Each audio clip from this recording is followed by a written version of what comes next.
பெரிய பட்ஜெட்டில் எடுத்த படம் பெரிய அளவில் ஃப்ளாப் ஆகி ப்ரொடியூசருக்கு அதிக நஷ்டத்தை ஏற்படுத்தி தந்த திரைப்படங்களை வரிசையாக பார்க்கலாமா? ஒரு படத்தோட பட்ஜெட் மற்றும் வசூல் அந்த ப்ரொடியூசருக்கு மட்டும்தான் தெரியும். நான் என்னோட சர்ச்சில் கிடைச்ச தகவல்களை வச்சு மட்டும்தான் இந்த வீடியோவை பண்ணியிருக்கேன். சரி, வீடியோக்குள்ளே போகலாமா?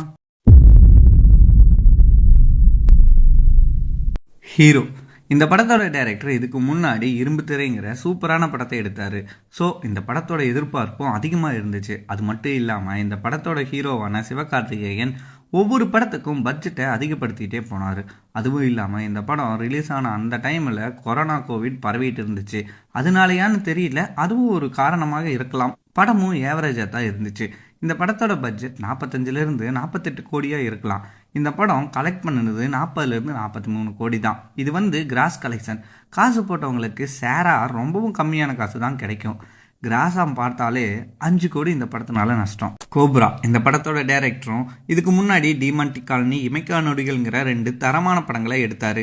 இவர் விக்ரம வச்சு படம் பண்ணுறாரு. அதுவும் நிறைய கெட்டப் இருக்குது, ஆக்டிங்கும் சூப்பராக இருக்கும்னு நினச்சா படம் மொக்கையாக போயிடுச்சு. இந்த படத்தோட ஆக்சுவல் பட்ஜெட்டு ரொம்பவும் கம்மி தான். ஆனால் படத்தோட டைரக்டர் தான் பட்ஜெட்டை ஏற்றி விட்டுட்டாரு. அது மட்டும் இல்லாமல் சொன்ன டைமில் படத்தை முடிக்காமல் ரொம்ப நாள் படம் எடுத்தனால படத்தோட பட்ஜெட்டு எகிரிடுச்சு. இந்த படத்துக்கு செலவு பண்ணினது 90லேருந்து 100 கோடிக்குள்ளே இருக்கலாம். ஆனால் வசூல் பண்ணினது வெறும் 58 கோடி தான். ஸோ நஷ்டம் 42 கோடி. தலைவி இந்த படத்தோட டைரக்டர் ஏஎல் விஜய். இவர் எடுத்த படங்கள்லேயே 1-2 படங்க தான் ஹிட் ஆகிருக்கு. இவரை நம்பி எப்படி 60-70 கோடின்னு இந்த படத்துக்கு செலவு பண்ணினாங்கன்னு தான் தெரியல. அதுவும் இந்த படத்தில் பெரிய ஸ்டார்னு யாருமே இல்லை. அதுவும் இல்லாமல் இந்த படம் ஹீரோயின் ஓரியன்ட் படம் வேற. மறைந்த முன்னாள் முதலமைச்சரும் நடிகையுமான ஜெயலலிதா அவங்களோட வாழ்க்கை வரலாறை தான் படமாக எடுத்தார். படம் சரியாக போகாமல் மோசமான விமர்சனங்களும் வந்துச்சு. இந்த படத்தோட மொத்த பட்ஜெட் 60லேருந்து 70 கோடி இருக்கலாம். ஆனால் கலெக்ட் பண்ணினது வெறும் 7 கோடி தான். அப்படின்னா கிட்டத்தட்ட 60 கோடி நஷ்டம் இந்த படத்தினால. இந்தியன் 2 இந்த டைரக்டரை பற்றி சொல்லணுமா என்ன? சங்கர் இதுக்கு முன்னாடி தான் ஐ படத்தை எடுத்து அந்த படத்தை எடுத்த ப்ரொடியூசர். அதுக்கப்புறமா ஒரு படம் கூட எடுக்கலை. அந்த ப்ரொடக்ஷன் கம்பெனியே நிறைய படங்களை எடுத்து பிரபலமான கம்பெனி, அதையவே மூட வச்சுட்டு அடுத்த படமான 2.0 எடுத்தார். அந்த படம் ஏவரேஜான படம் தான். ஆனால் அக்ஷய்குமார் இருந்தனால ஹிந்தியில் நல்லா ஓடிருச்சு. இந்தியன் 2 படத்தோட announcement big boss season 1 final அப்போ சொன்னாங்க 2017. படம் ரிலீஸ் ஆனது 2024. இவ்வளவு வருஷமாக இந்த படத்தை எடுத்தனாலேயே படத்தோட பட்ஜெட்டு எகிரிருச்சு. இந்த படம் 2 பார்ட்டாக எடுத்தேன்னெல்லாம் சொன்னாங்க. ஆனால் தெரியல, இந்த படம் எடுக்கும்போது நிறையா ப்ராப்ளம் இருந்துச்சு. அதனால டிலேயும் ஆச்சு. அதனால தான் இந்த படத்தோட பட்ஜெட் 300 கோடி ஆயிடுச்சு. ஆனால் இந்த படம் கலெக்ட் பண்ணினது 150 கோடி தான். பாதிக்கு பாதி நஷ்டம். 150 கோடி நஷ்டம் இந்த படத்தினால.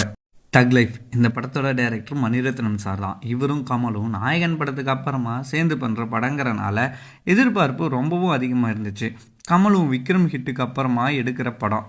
சிம்புவும் இருக்கார். படத்தோட டீசர் ட்ரெய்லர் எல்லாம் பயங்கரமாக இருந்துச்சு. படத்துக்கான எதிர்பார்ப்பு நிறைய இருந்துச்சு. இதனாலேயே நல்லா செலவு பண்ணி எடுத்தாங்க. பார்த்தா படம் சூரமக்க படமாயிருச்சு. பட்ஜெட் கிட்டத்தட்ட 300 கோடி. ஆனால் இந்த படம் கலெக்ட் பண்ணது வெறும் 98 கோடி தான். கிட்டத்தட்ட 200 கோடி லாஸ் இந்த படத்தினால. கங்குவா இந்த படத்தோட டைரக்டர் இதுக்கு முன்னாடி அண்ணாத்த படத்தை எடுத்துட்டு அப்படியே சூர்யாவை பார்த்து இந்த கதையை சொல்லி ஓகே பண்ணிட்டாரு. இவரோட ஐடியா எப்பவுமே சூப்பராக இருக்கும். எப்படி சொல்கிறேன்னா, விவேகம் படம் மோசமான படமாக இருந்தாலுமே ஹாலிவுட் படம் ரேஞ்சில் இருக்கும். இந்த கங்குவாவுமே அவதார் மாதிரியான ஐடியா. ஆனால் ஸ்க்ரீன் பிளே தான் பழசாக இருக்குது. இதனால தான் இவர் படம் எப்பவுமே ஃப்ளாப் ஆகும். அதுவும் இல்லாமல் சூர்யாவோட மார்க்கெட்டும் கொஞ்சம் கம்மியான மாதிரி தான் எனக்கு தோணுது. இந்த படத்தோட பட்ஜெட் 350 கோடி. ஆனால் இது கலெக்ட் பண்ணினது வெறும் 107 கோடி தான். கிட்டத்தட்ட 240 கோடி லாஸ் இந்த படத்துக்கு. ஆனால் இந்த படத்தோட ப்ரொடியூசர் படம் ரிலீஸ் ஆகிறதுக்கு முன்னாடி கொஞ்சம் நெஞ்ச பில்டப்பாக பண்ணாரு. எல்லார் கையிலயும் இன்னைக்கு வந்த பாஸ் இருக்குன்னு நினைக்கிறேன்.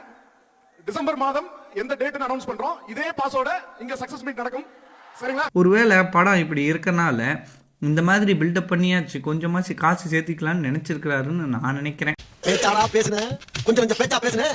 மன்னர் பரம்பரை, மண்ணாங்கட்டி பரம்பரை, இப்ப மாவுக்கட்டி பரம்பரை ஆகிட்டாங்க. நான் சொன்னதையெல்லாம் தேட்டர் கலெக்ஷன் மட்டும்தான். இது இல்லாமல் டிஜிட்டல் மார்க்கெட்டு, சேட்டலைட் மார்க்கெட்டுன்னு அதுகளும் இருக்குது. என்னென்னா, நான் சொன்னதையெல்லாம் கிராஸா, அதுக்கு ஜிஎஸ்டி அது இதுன்னு போக ரொம்பவும் கம்மியான காசு தான் கிடைக்கும் படத்தை வாங்கினவங்களுக்கு. அதனால தான் சேட்டலைட்டும் டிஜிட்டலும் சொல்லலை. இந்த வீடியோ பிடிச்சிருந்தா லைக் பண்ணுங்கள். இந்த மாதிரியான வீடியோஸ் வேணும்னா மசாலா பக்கெட் சேனலை சப்ஸ்கிரைப் பண்ணி வச்சுக்கோங்க.